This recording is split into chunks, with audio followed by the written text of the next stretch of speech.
ప్రతిభ Biotech కొక్కోలి సమర్పించు మరియు సహ సమర్పిస్తున్న వారు పర్ఫెక్ట్ మట్టి మనిషి కార్యక్రమానికి తిరిగి స్వాగతం.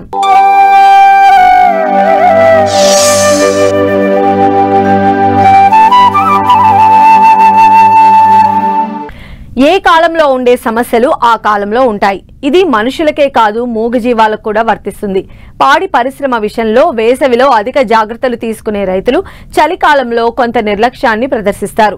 సాధారణంగా శీతాకాలంలో పశువులు సరిగా మేత మేయక పాల దిగుబడి తగ్గుతుంది. ఈ కాలంలోనే గేదెలు ఎక్కువగా ఎదకు వస్తూ ఉంటాయి. ఈ క్రమంలో శీతాకాలంలో రైతులు అప్రమత్తంగా ఉంటూ వాటికి అందించే దాణాల్లో తగు మార్పులు చేసుకుంటూ సమయానుకూలంగా అన్ని జాగ్రత్తలు పాటిస్తేనే పాడి పరిశ్రమ లాభసాటిగా ఉంటుంది.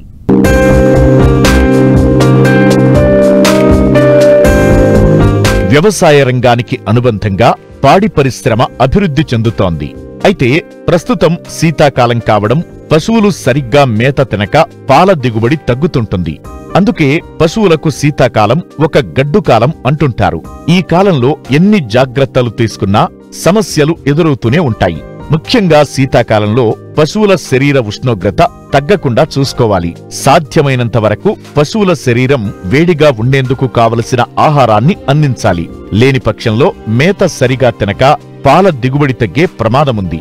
అంతేకాదు చలికాలంలో అనేక వైరస్లు, దోమలు వ్యాప్తి చెందడం వల్ల గేదెలు రోగాల బారిన పడతాయి. పశువులను ఉంచిన షెడ్ల చుట్టూ గోనె సంచులు అమర్చాలి. ఇక వాటికిచ్చే ఆహారంలో పోషక విలువలు సమృద్ధిగా ఉండేలా చర్యలు తీసుకోవాలని మరిన్ని వివరాలు తెలియజేస్తున్నారు పశ్చిమ గోదావరి జిల్లా వెంకటరామన్నగూడెం గేదెల పరిశోధనా స్థానం ప్రధాన శాస్త్రవేత్త డాక్టర్ కె ఆనందరావు. ముఖ్యంగా శీతాకాలంలో వీటిని మనము యాజమాన్య పద్ధతులు అవలంబించకపోతే రైతుకు చాలా రకాలుగా నష్టం కలుగుతుంది. కాబట్టి ముఖ్యంగా ముందు మనము ఈ గేదెల పశువుల్లో ఈ ఎద గురించి చూసుకునేటప్పుడు ఇవి సీజనల్ బ్రీడర్స్ అంటారు. ఇవి ఎక్కువగా శీతాకాలంలోనే ఎద లక్షణాలు కనిపిస్తాయి. శీతాకాలంలోనే రైతులు చూలు కట్టించుకోవాలి. ముఖ్యంగా ఈ శీతాకాలం అనేది వీటిలో మనకు చల్లగాలి తగిన తర్వాత సెప్టెంబర్ నెల నుంచి ఫిబ్రవరి మొదటి వారం వరకు కూడా అంటే మార్చి నెల వరకు అంటే ఉగాది వరకు కూడా మనకు చలి అనేది ఉంటుంది. కాబట్టి ఈ కాలంలోనే ఈ గేదె పశువులు ఎక్కువగా ఎదకు వస్తాయి. ఈ ఎదకు వచ్చినప్పుడు ఈ సూలు కట్టించడం అనేది రైతులు తప్పకుండా చేయాలి. అందువలన ఈ కాలంలో రైతులు చాలా శ్రద్ధగా తమ యొక్క గేదె పశువుల్ని ప్రతిరోజు పరిశీలించి వాటి యొక్క నడుముపై చెయ్యి వేసి అవి నడుముని కిందకు ఉంచినట్లయినా, తోక తరచుగా పైకి ఎత్తినట్లయినా, లేదా చిరువుచ్చ పోసినట్లయినా, లేదా కచ్చపదవులు ఉబ్బి ఉన్నట్లయినా వెంటనే గమనించి సమీప పశువైద్యుని సంప్రదించి వీటిని కృత్రిమ గర్భధారణ చేయించాలి.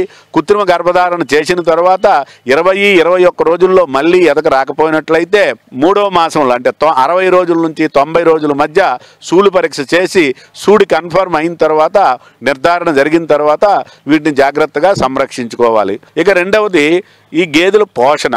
మేత సరైనటువంటి పోషకాలతో కూడినటువంటి మేత ఇవ్వవలసి ఉంటుంది. అది శరీరానికి ఫిజియోలాజికల్ యాక్టివిటీస్కి కావలసినటువంటి ఎనర్జీ. ఇకపోతే పాడి ఉత్పత్తికి కూడా ఈ యొక్క శక్తి అవసరము. పాడి ఎక్కువగా ఉత్పత్తి జరగాలంటే సరైనటువంటి పోషణ ఉండాలి. ఇక మూడోది గర్భధారణ కలిగి ఉంటాయి. అడ్వాన్స్ ప్రెగ్నెంట్లో ఉంటాయి. 7వ నెల, 8వ నెల, 9వ నెల, 10వ నెల సూళ్ళలో ఉంటాయి. ఈ సూడి మెయింటెనెన్స్ కూడా మనము పోషణ కలిగించాలి. కాబట్టి ఇక్కడ 3 రకాలుగా వీటికి మేత మనం అందివ్వాలి. అందువలన రైతులు ఈ యొక్క శీతాకాలం వచ్చేటప్పుడు మేత మీద ఎక్కువగా దృష్టి పెట్టాలి. పచ్చగడ్డిని ఈ యొక్క గేదె పశువులకు 35 నుంచి 40 కేజీలు ఇవ్వాలి. అదేవిధంగా ప్రతి 2 లీటర్ల పాల ఉత్పత్తికి 1 కేజీ దానా ఇవ్వాలి. అదేవిధంగా చివరి సూళ్ళలో ఉండేటప్పుడు రోజుకు 1 కేజీ దానా అధికంగా ఉండాలంటే 8, 9, 10 మాసాల్లో సూళ్ళలో ఉండేటప్పుడు రోజుకు 1 దానా 1 కేజీ దానా అధికంగా ఇవ్వాలి. అదేవిధంగా ఈ యొక్క గేదె పశువులకు రోజుకి 100 గ్రాముల వరకు ఈ మినరల్ మిక్చర్ అనేది అంటే ఖనిజ లవణాల పొడి అనేది ఇస్తూ ఉండాలి. ప్రతిరోజు కూడా ఖనిజ లవణాల పొడి 100 గ్రాములు ప్రతి పశువుకి తప్పకుండా ఇవ్వాలి.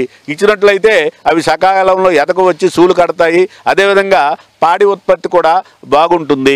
ఈ యొక్క దానాలో మనం ముఖ్యంగా 18 నుంచి 20% మాంసకృతులు ఉండేటట్టు దానా తయారు చేసుకుని ఈ దానాన్ని గేదె పశువులకు మేపుకున్నట్లయితే శీతాకాలంలో చలి నుంచి తట్టుకుంటాయి, పాడి ఉత్పత్తి బాగుంటుంది, పునరుత్పత్తి బాగుంటుంది. అలాగే 4 కేజీలు ప్రతిరోజు కూడా ఎండు మేత ఈ పాడి పశువులకు ఇవ్వాలి. ఎండు మేత ఎందుకు ఇవ్వాలంటే వాటి యొక్క ఆకలిని అంటే బల్కీనెస్ని కడుపు పొట్ట నిండుగా ఉండేటట్టు ఒక ఫీలింగ్ పశువుల్లో కలగాలంటే ఖచ్చితంగా ఈ ఎండుగడ్డ అనేది రోజుకి 4 కేజీలు ఉంటుంది. వీటిలో డ్రై మ్యాటర్ అనేది ఎక్కువగా ఉంటుంది కాబట్టి ఈ 4 కేజీలు ఎండుగడ్డ అనేది ఇవ్వాలి.